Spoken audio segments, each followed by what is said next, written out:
Em pé como estamos, vamos receber o pastor Denivaldo Pereira Cardoso, que é da nossa igreja na cidade de Sorocaba.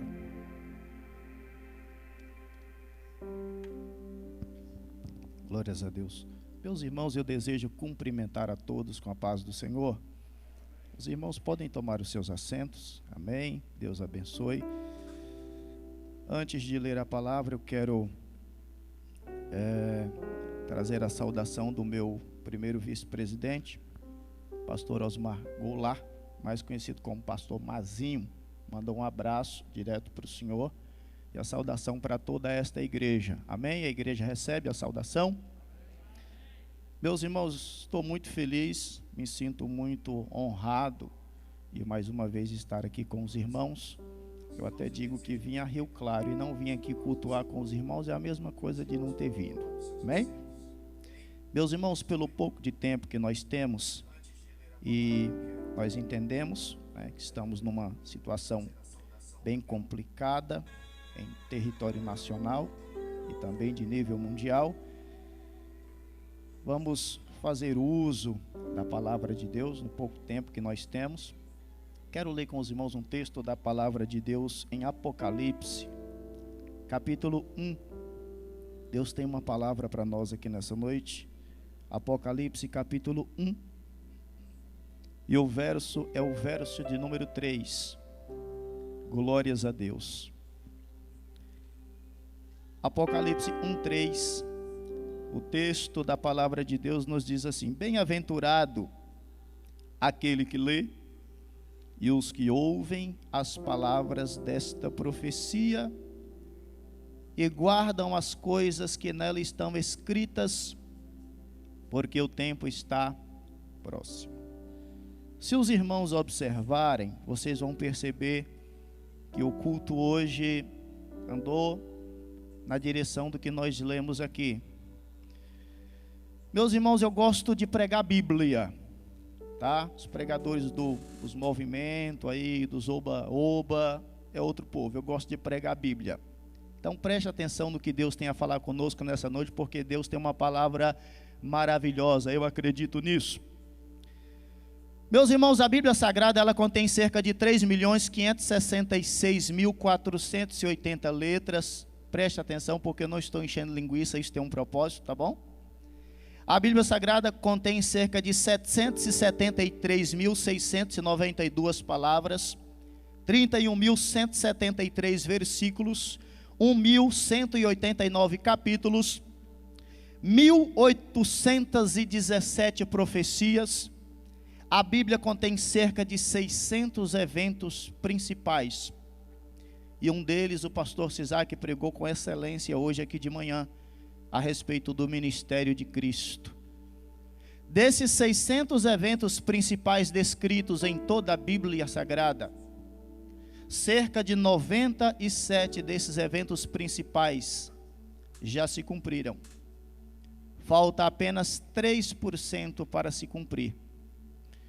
E esses 3% desses 600 eventos principais da Bíblia que falta para se cumprir, são cerca de 20 profecias bíblicas que ainda não se cumpriram. Essas profecias são profecias escatológicas que são atinentes aos tempos do fim. E hoje nós vamos falar a respeito de algumas delas, são 20, não dá para falar sobre tudo. Pastor Sisak já disse que vai falar sobre uma na terça-feira, as bodas do Cordeiro. Então eu vou tentar dar uma pincelada em algumas aqui, a respeito de algumas das profecias bíblicas que ainda falta para se cumprir. Uma das profecias bíblicas, meus irmãos, que ainda falta para se cumprir, e eu acredito que essa dentre todas, é a minha opinião, eu acredito que seja a volta de Jesus, o arrebatamento da igreja para tirar a sua noiva daqui da terra. Eu não tenho dúvida nenhuma de que todo crente salvo, que tem convicção da sua salvação, a sua alma anseia que Jesus volte. Por mais que nós tenhamos em nós o desejo de ainda fazer muito a obra de Deus e ganhar muitas almas para Cristo, mas todo crente que tem convicção de que ele está aqui na terra, mas ele não é daqui da terra, a sua alma anela de desejo ardente para que Jesus volte logo. O assunto da volta de Jesus, do arrebatamento, é um assunto tão sério que a Bíblia fala desse assunto cerca de 1845 vezes. No Antigo Testamento a Bíblia fala 1527 vezes sobre a volta de Jesus e 318 vezes no Novo Testamento. Essa é a maior esperança que a igreja tem. E é um assunto que eu gosto muito de falar sobre ele. Gosto tanto de falar desses assuntos que eu me especializei em escatologia. De vez em quando eu paro a pensar a respeito da volta de Jesus, como será? De que forma será?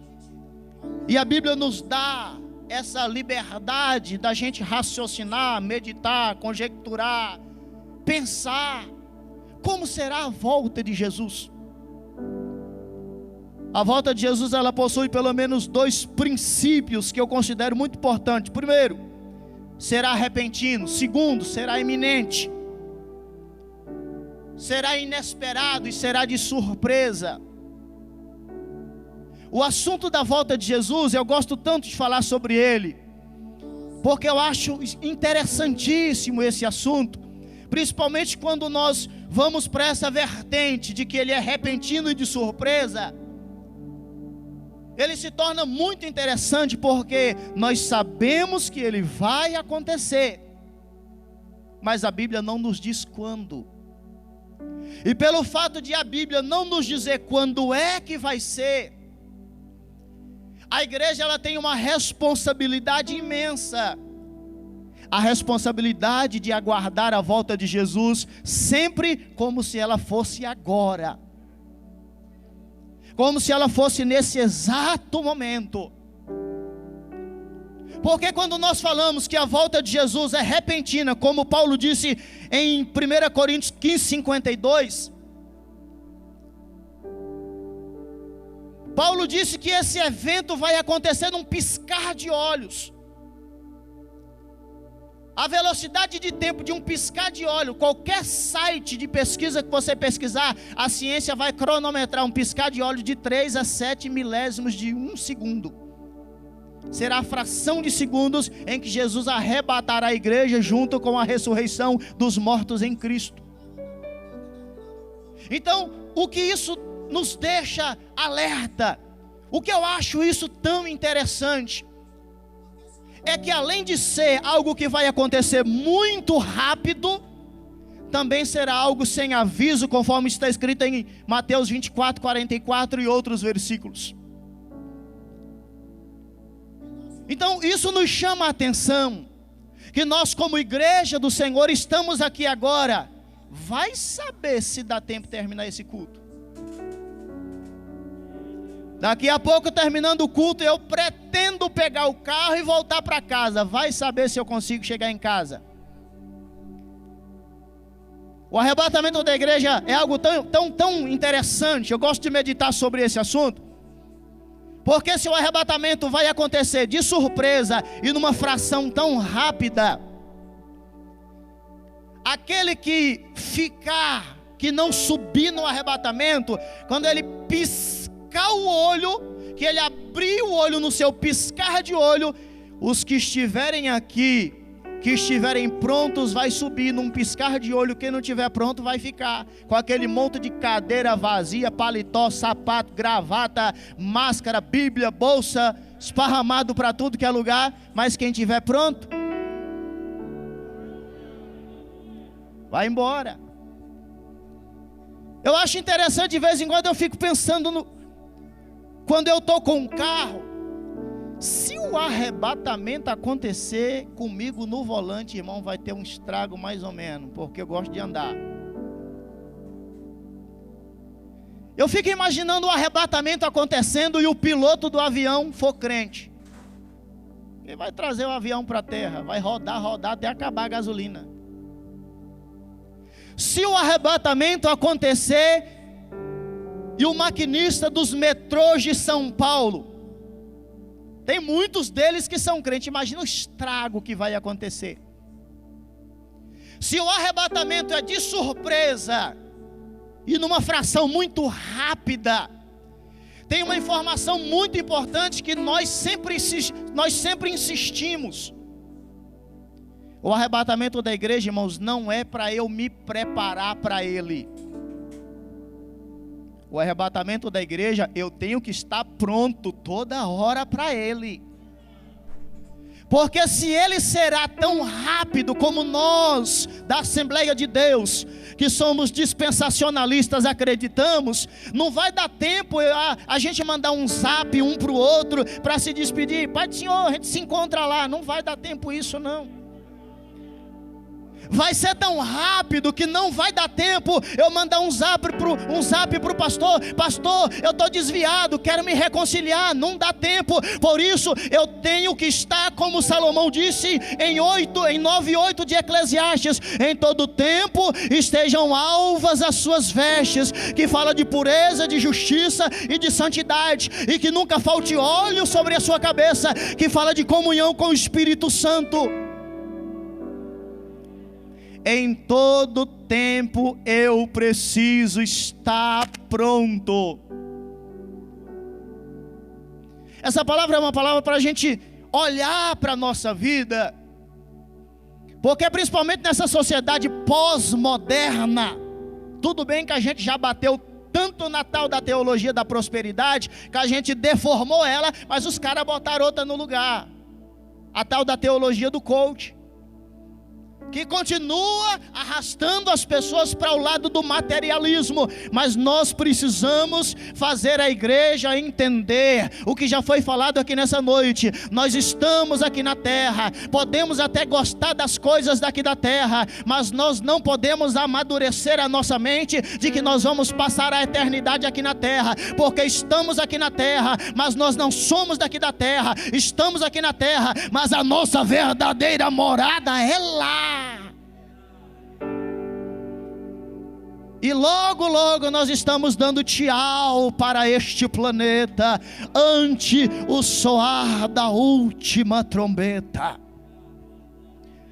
Então uma das profecias que falta para se cumprir, a volta de Jesus e o arrebatamento da igreja.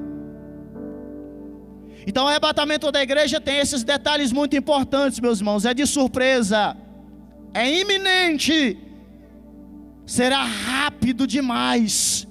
Esteja pronto, esteja preparado. Tem uma turma aí que diz que a igreja vai passar pela grande tribulação. Eles que fiquem à vontade, eu não. Eu vou embora bem antes. Vamos andar um pouquinho mais. Junto com o arrebatamento da igreja, outra coisa que falta acontecer é o processo de glorificação dos crentes, conforme Paulo disse em 1 Coríntios 15, 51 e 52. Vai acontecer duas coisas simultâneas ao arrebatamento.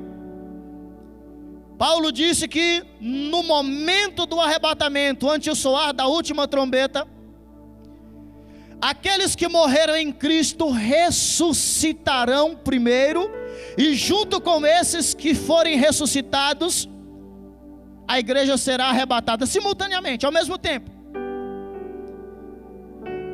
E aí Paulo disse que nesse processo de glorificação ou de transformação do nosso corpo, esse nosso corpinho fragilizado que nós temos hoje, ele mudará. Ele será transformado em um outro corpo. E a Bíblia descreve que esse nosso corpo, ele será um corpo semelhante ao corpo de Jesus, conforme está escrito em Filipenses 3:21 e 1 João 3:2. E quando a Bíblia diz que o nosso corpo será semelhante ao corpo de Jesus, esse semelhante no grego tem a ver com composto pela mesma essência. O que a Bíblia está nos dizendo é que você e eu receberemos um corpo semelhante ao corpo de Jesus. Aquele corpo que desaparecia na aldeia de Imaús e atravessava uma porta na casa de João Marcos quando os discípulos estavam com medo. Aquele corpo que comia peixe com os discípulos na beira da praia, mas ao mesmo tempo entrava no céu sendo glorificado. Nós receberemos um corpo parecido com o corpo de Jesus. E esta profecia que ainda falta se cumprir, é uma profecia que nos conforta quando nós olhamos para o nosso corpo, que por consequência do pecado original do homem, trouxe tantas consequências ruins para nós. Quando nós olhamos para esta profecia, isso nos conforta. Nós olharmos para nós e vermos que nós, sendo tão míseros pecadores, nós um dia receberemos um corpo com a mesma essência do corpo de Jesus. Esta palavra é para você levantar a sua mão e glorificar a Deus. Aleluia! Nós teremos um corpo semelhante ao corpo de Jesus.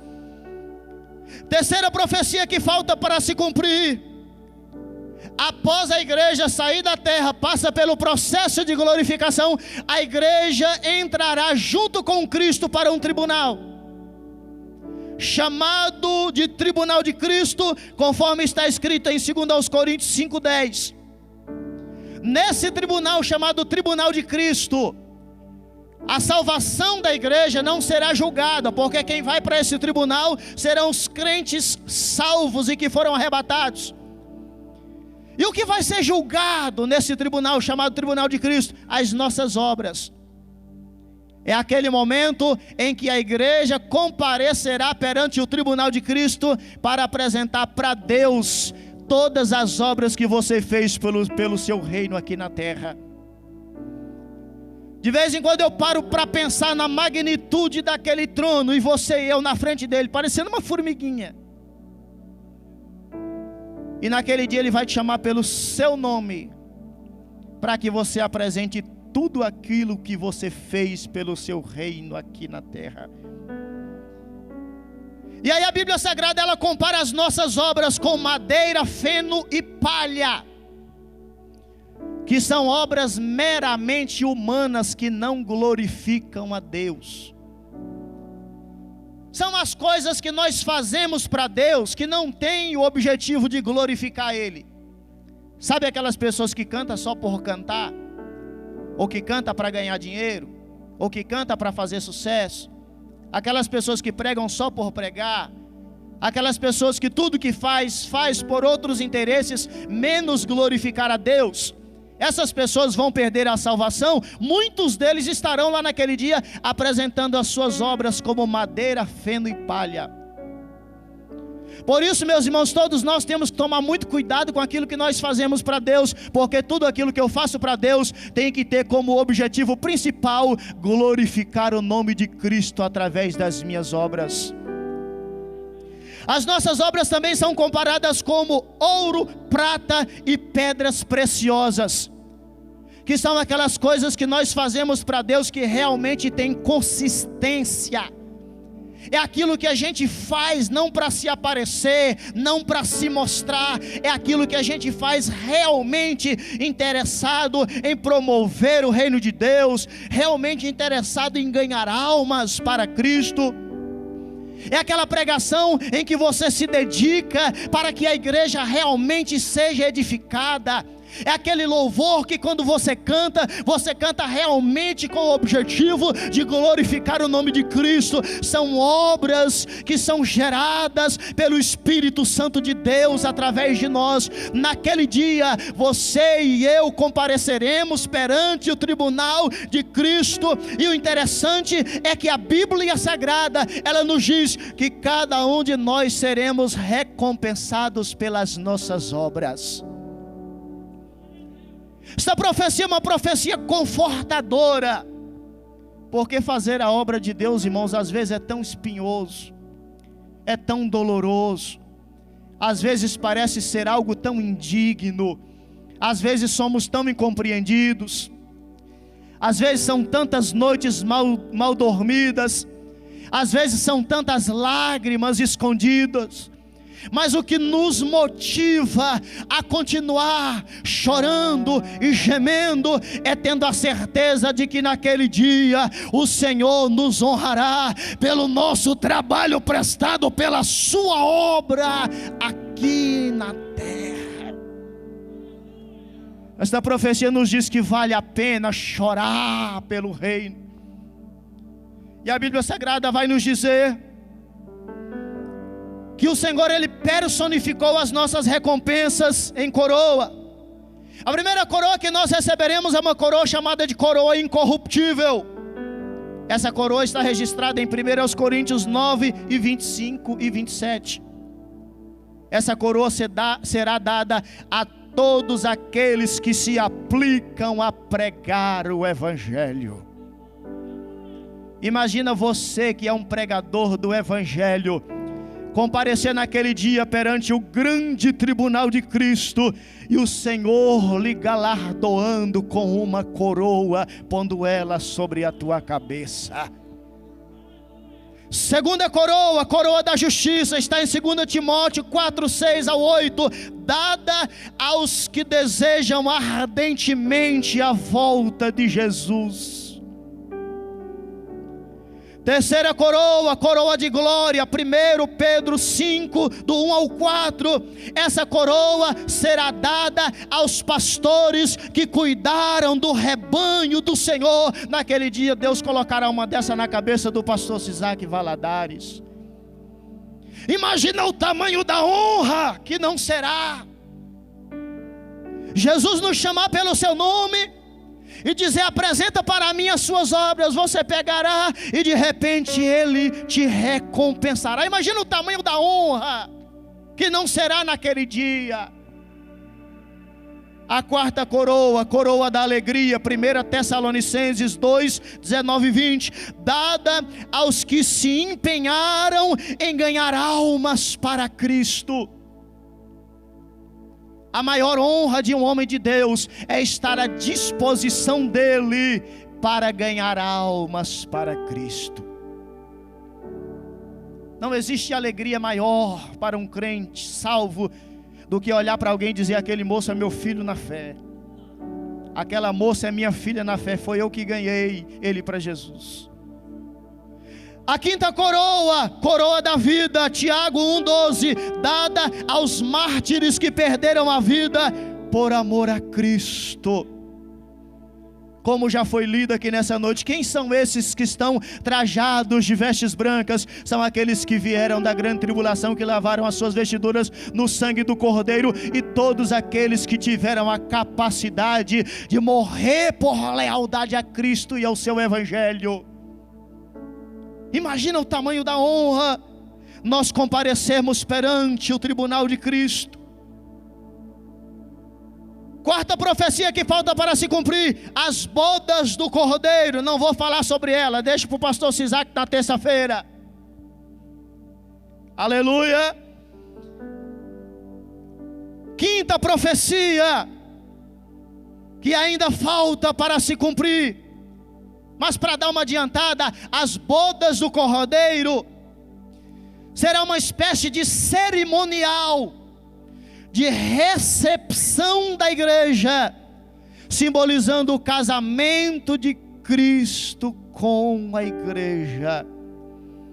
Baseado na cultura do casamento judaico, as bodas do Cordeiro durará 7 anos, enquanto o anticristo estará exercendo o seu governo aqui na terra. A igreja estará num período de confraternização com Cristo, dando início à eternidade e à sua comunhão definitiva e permanente com o Senhor. Naquele dia eu estarei lá. Se você tem certeza que você vai estar lá, levante essa sua mão direita assim comigo para o céu, bem alto, e ofereça a Deus algumas palavras de louvor e adoração a Ele. Eu estarei lá. Alabadalha da calassúria. É a maior esperança do crente, irmão. Não deixe o diabo roubar a sua atenção, fazendo você ficar preso demais nas coisas daqui da terra. as coisas daqui da terra. Algumas são boas. Eu gosto de vestir bem, calçar bem, carro, comer bem. Todo mundo gosta disso. Mas isso não é a minha prioridade. A minha prioridade está lá em cima, onde eu vou passar a eternidade ao lado do meu Senhor. Breve no céu, Jesus há de aparecer em gloriosa luz. Todos o hão de ver naquele dia. Então eu hei de receber de Cristo galardão. Oh, que prazer! Aleluia! Prepara o seu coração para esse dia, irmão. Se desligue um pouco dessas coisas daqui da terra, pense um pouco mais no céu, conforme Paulo disse em Colossenses 3:2, buscai as coisas que são do alto e pensai nas coisas que são do alto. Busque um pouco mais as coisas do seu país, pense um pouco mais nas coisas do seu país, que é onde você vai passar a eternidade. O Deus desta igreja, Ele ainda continua sendo o mesmo Deus da igreja primitiva. Mas porque parece que na pós-modernidade Deus é diferente? É porque nós mudamos a nossa forma de nos relacionar com Ele.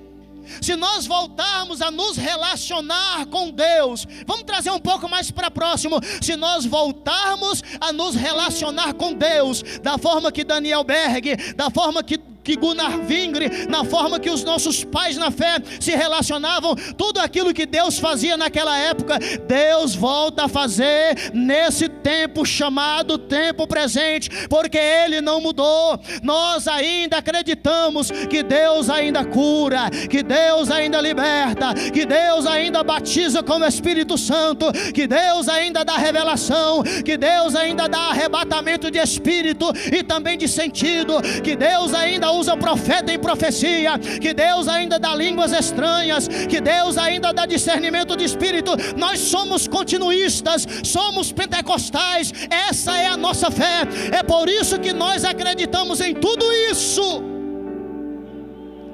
O Deus desta igreja, Ele ainda batiza pessoas com o Espírito Santo, irmãos. Ele não mudou. Precisamos voltar a pensar um pouco mais nas coisas de lá de cima, porque milagres da parte de Deus ainda acontecem.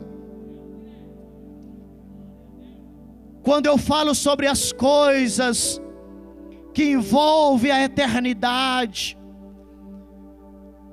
que envolve o mundo a que nós pertencemos, é algo maravilhoso, tem muitas coisas: trono branco, estado eterno, retorno de Cristo para estabelecimento do milênio, a igreja retornando com Ele. São muitas coisas para se falar. Eu quero encerrar por aqui para não tomar muito tempo, porque eu ainda quero orar com você e ainda quero fazer o apelo. Porque tem muita gente que está assistindo em casa, que está nos vendo em casa. E nós precisamos dar essa oportunidade para que essas pessoas reflitam sobre essas coisas. Sobre a importância da salvação da sua alma. Sobre a importância da sua vida após a morte. Sobre o que vai acontecer com a saída da igreja daqui da terra. Nós precisamos pensar um pouco mais nisso. Eu gostaria muito que você entendesse que o nosso Deus, Ele tem o maior prazer em abençoar a sua igreja com coisas materiais, sim, mas o maior prazer de Deus é fazer de você um crente salvo na pessoa bendita de Jesus. Jesus não morreu na cruz do Calvário para tornar homem rico e milionário. Jesus morreu na cruz do Calvário para tornar homens crentes e salvos. Eu gostaria que você fechasse os seus olhos nesse momento e pensasse um pouco nessas verdades que nós ouvimos aqui nesta noite. É bem verdade que tem muitas pessoas nesse exato momento agora nos ouvindo nos seus lares. Eu não tenho dúvida nenhuma que muitas dessas pessoas entregarão as suas vidas para Jesus. Eu não tenho dúvida nenhuma de que muitas dessas pessoas passarão a partir de hoje a pensar diferente. Eu gostaria de te convidar nessa noite, meu querido e minha querida, para que você voltasse o seu pensamento agora para o mundo espiritual, para que você imaginasse, quem sabe, Jesus retornando para buscar a sua igreja aqui nessa noite. Como é que está a sua alma? Como é que está o seu nível de espiritualidade e de comunhão com Deus?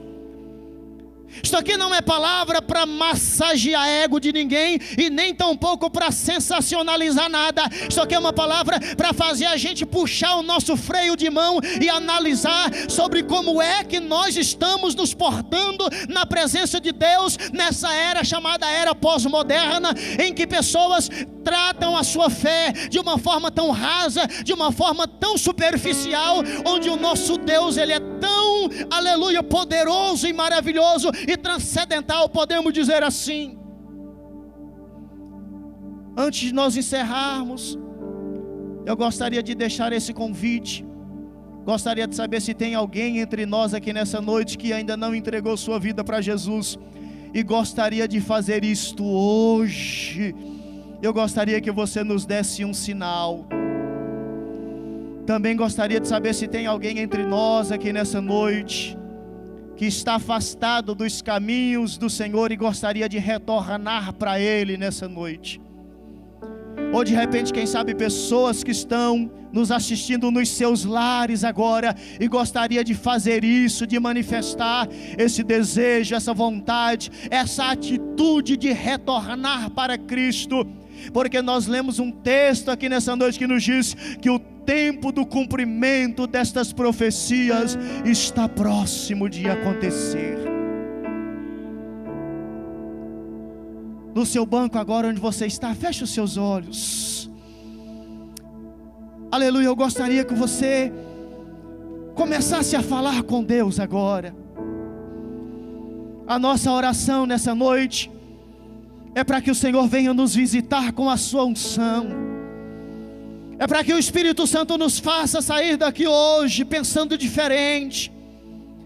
É para que na manhã de segunda-feira, que o Senhor faça com que nós venhamos a pensar nesta palavra e olhar para as nossas vidas e entender que nós precisamos parar de nos preocupar um pouco mais com as coisas daqui da terra e pensar um pouco mais naquilo que diz respeito à nossa eternidade. Deixa Deus visitar você agora onde você está. Aleluia, você que é batizado com o Espírito Santo, você não precisa de muita coisa. Você não precisa de ajudinha humana, você não precisa de técnica humana. Você não precisa de palavra de efeito para você orar o idioma do seu país. Eu quero te dar liberdade para que você comece a falar com o seu Deus agora do jeito que você sabe. Qual é a nossa oração? Que Deus venha nos renovar, que Deus venha nos encher do Espírito Santo, que Deus venha devolver experiências profundas e extraordinárias para a sua igreja. Que Deus venha nos fazer sair um pouco mais desse mundo físico e colocar a nossa cabeça um pouco mais no nosso mundo, que é o mundo espiritual. Se você é batizado com o Espírito Santo, deixa Deus te visitar nessa noite. Se você ainda não é batizado com o Espírito Santo, Deus pode te batizar ainda nesta noite. Elebadu que me dará vácia. A presença santa de Deus, ela está conosco aqui nessa noite. Eu direciono também esta palavra para as pessoas que estão nos assistindo até no seu lar. Deus também pode te visitar. Até na tua casa, Deus pode fazer algo extraordinário na sua vida. E o que é que Deus precisa? A única coisa que Deus precisa é que você rasgue a sua alma e se abra para Ele, e se doe para Ele, e o resto Ele se encarrega. Se você entrou aqui nessa noite triste, abatido, angustiado, com complexo de inferioridade, aproveita esta noite e deixa Deus visitar a tua alma e te renovar, meu irmão. Com seus olhinhos fechados, eu quero lhe dar mais alguns minutos para que você fale com o Senhor agora.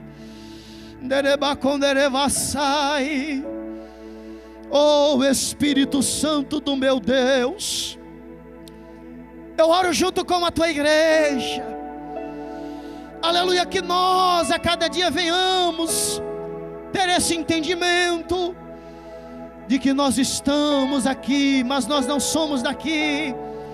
Estamos aguardando com ansiedade o soar da última trombeta, aleluia, para nós retornarmos para a nossa casa, que é o lugar de onde nós somos.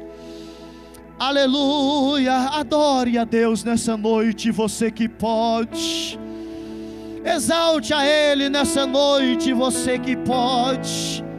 Deixa Deus renovar a tua alma nesta noite. Saia daqui hoje diferente. Saia daqui hoje feliz e mais alegre, com a certeza, aleluia, e a convicção da salvação da tua alma, e que você passará a eternidade ao lado do teu Senhor.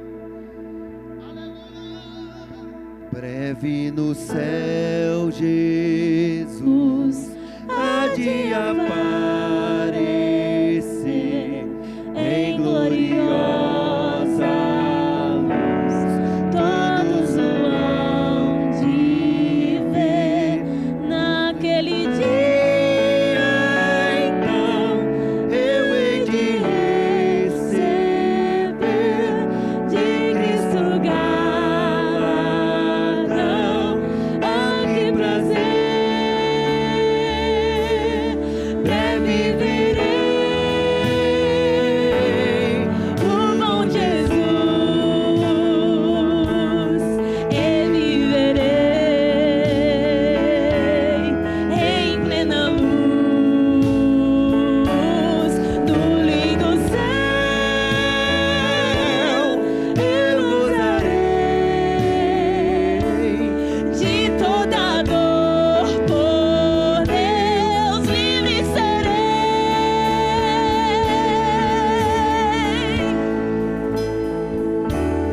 Na vinda do Senhor irei eu receber do seu eterno amor repouso e prazer. Disso meu bom Jesus tem me falado já, e da celeste luz de Jeová. Vamos cantar o coro por mais uma vez. Breve verei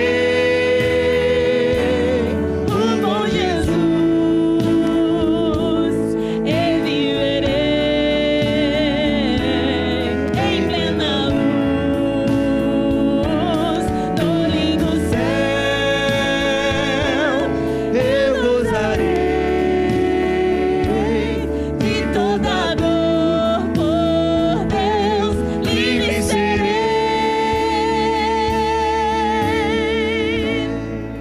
Você pode adorar ao Senhor, continuar louvando, engrandecendo ao Senhor. Como foi bom, como está sendo bom receber a palavra do Senhor. Deus abençoe.